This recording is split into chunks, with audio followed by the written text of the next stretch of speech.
If that had been me in Minneapolis, my parents would have told everybody that I should have just complied. I went no contact with my parents 9 years ago.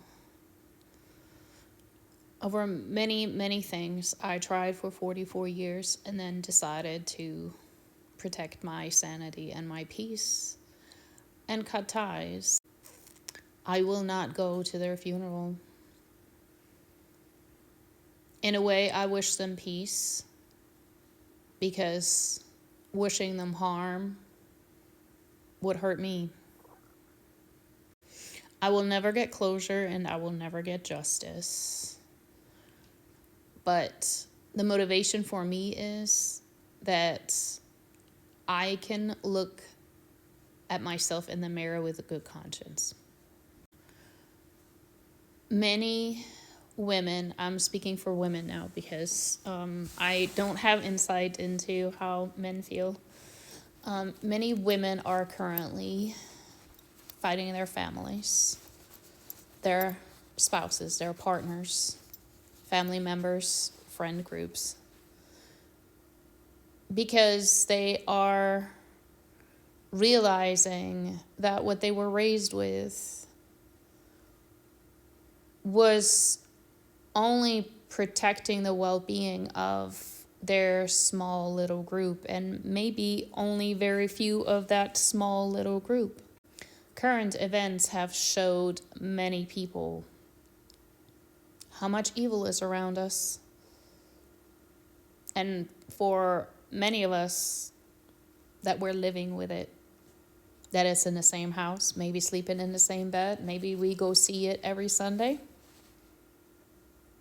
And now we're confronted with it and we have to make a decision. Many of those people look like me. I believe that in many palm-colored families, there were no matriarchs.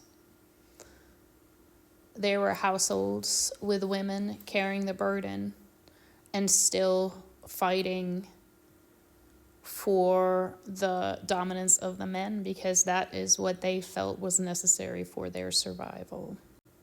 And they would rather cut ties with their children or other family members than let go of their feeling of safety.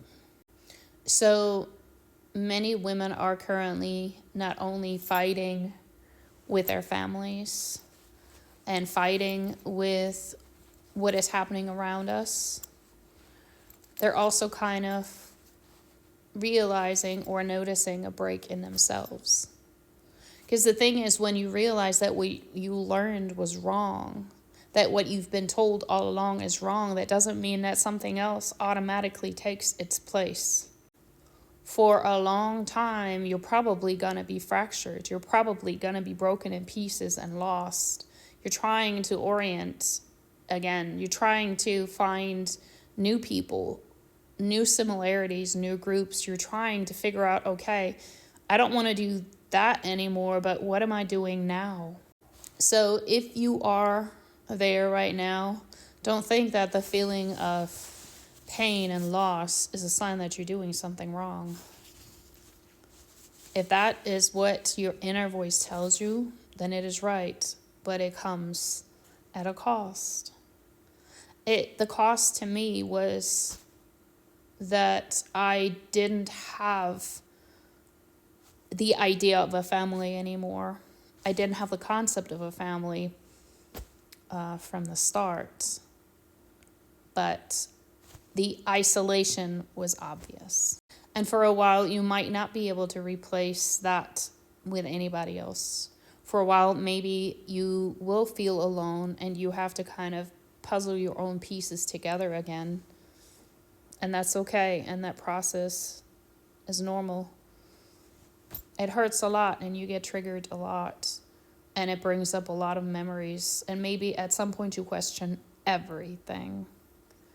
And I think that is also part of the process. The eruption of everything we know around us isn't just happening on the outside. It's happening on the inside of many people. And sadly, that is necessary for things to change.